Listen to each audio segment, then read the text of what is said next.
explosive new phase of conflict between Iran and Israel, June 15, 2025, will now be remembered as the night the Middle East trembled. In a show of direct force not seen in decades, Iran unleashed over 300 ballistic and cruise missiles, along with swarms of armed drones, in a sweeping assault on Israeli territory. The attack, beginning just before midnight, hit military bases, radar stations, and cities across central and southern Israel, signaling not only retaliation but a dangerous leap toward open war. Tehran claimed the strike was a response to the assassination of IRGC Major General Hassan Madavi in Syria earlier this week, an operation it squarely blamed on Israeli intelligence. But the scale and coordination of Iran's attack suggest far more than a simple tit-for-tat. This was strategic, deliberate, and designed to send a global message. Iran is prepared to act openly on the battlefield, not just through proxies. Air raid sirens pierced the night in cities like Tel Aviv, Beersheva, and Ashkelon, while missile defense batteries roared to life. The Israeli Defense Forces reported a successful interception of nearly 90% of incoming threats using systems like Iron Dome, David's Sling, and Arrow 3. Yet, despite this technological shield, some projectiles broke through. The most devastating strike occurred near the Ramat David airbase, where 2 Israeli reservists were killed and several others injured. In the Negev and parts of central Israel, critical infrastructure was damaged, forcing emergency services into immediate crisis mode.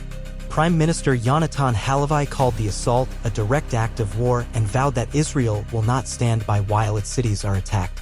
In his national address, Halavai emphasized Israel's right to defend itself alone if necessary and warned Iran that those who strike us will feel the full weight of our response. Israel's war cabinet has since convened in Tel Aviv to weigh its next move, amid rising pressure from both the public and political allies to deliver a powerful response. Iran, through state media and its foreign ministry, framed the operation as a measured and justified act of self-defense. High-ranking IRGC officials warned that any further Israeli provocation will result in deeper and more destructive retaliation. Celebratory rallies were held in Tehran overnight, but across other parts of Iran, online footage showed growing unrest, citizens protesting the regime's escalation and expressing fear over the economic and human cost of all-out war. Meanwhile, the ripple effect has already begun to destabilize the region. Hezbollah launched rocket barrages into northern Israel, prompting Israeli artillery fire into southern Lebanon. In Iraq, Iranian-backed militias targeted U.S. logistics hubs, injuring American personnel and sparking fresh concerns in Washington. In Yemen, Houthi forces claimed responsibility for attacks on commercial shipping lanes linked to Israel in the Red Sea, threatening global maritime stability. The United States swiftly condemned Iran's actions. President Caroline Marsh, speaking from the White House, described the attack as reckless, destabilizing, and entirely unacceptable. She reaffirmed the U.S. commitment to Israel's security and announced the deployment of additional naval and air assets to the eastern Mediterranean. NATO has called for an emergency session, and allied forces across Europe and the Gulf are now on heightened alert. World leaders have entered a state of urgent diplomacy. France, Germany, and the United Kingdom have urged restraint while warning of consequences if the conflict expands. China has called for an emergency UN Security Council meeting, and Russia, while blaming Israel for Madavi's killing, urged both sides to return to diplomacy before events spiral out of control. Still, as of now, words are no match for missiles. On the cyber battlefield, both sides have struck hard. Iranian-affiliated groups disrupted Israeli city grids and transportation systems. In turn, Israeli cyber forces crippled multiple Iranian state media platforms and reportedly breached infrastructure databases.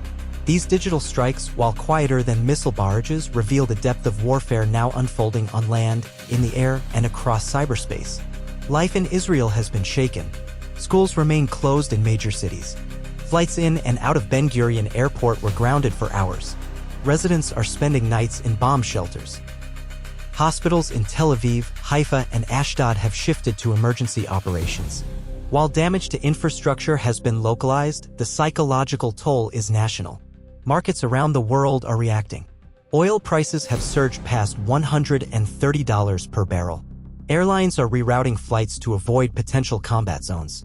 Investors are bracing for further volatility as military analysts warn that this conflict, if not contained quickly, could evolve into the most dangerous confrontation the Middle East has seen in a generation. Inside Iran, the mood is far from unified. While the regime paints the strike as a victory, independent voices, though suppressed, are raising alarms.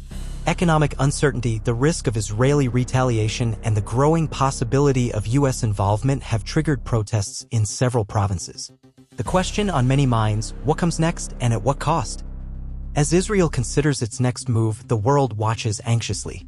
Intelligence analysts suggest a range of Israeli responses, from targeted strikes on IRGC sites in Syria and Iraq to direct retaliation against military infrastructure inside Iran.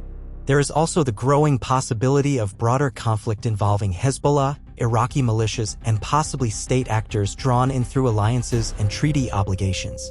Diplomatic efforts are underway.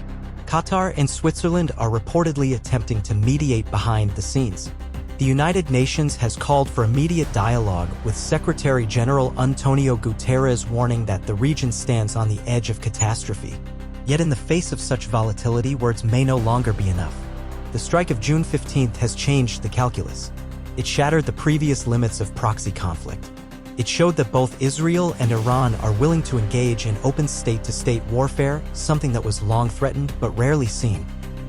What happens next may determine not only the future of the Middle East but the stability of the broader international order. As both nations hold their positions and their missiles at the ready, the world stands at a precarious crossroads. Further developments will be monitored closely as this dangerous chapter continues to unfold.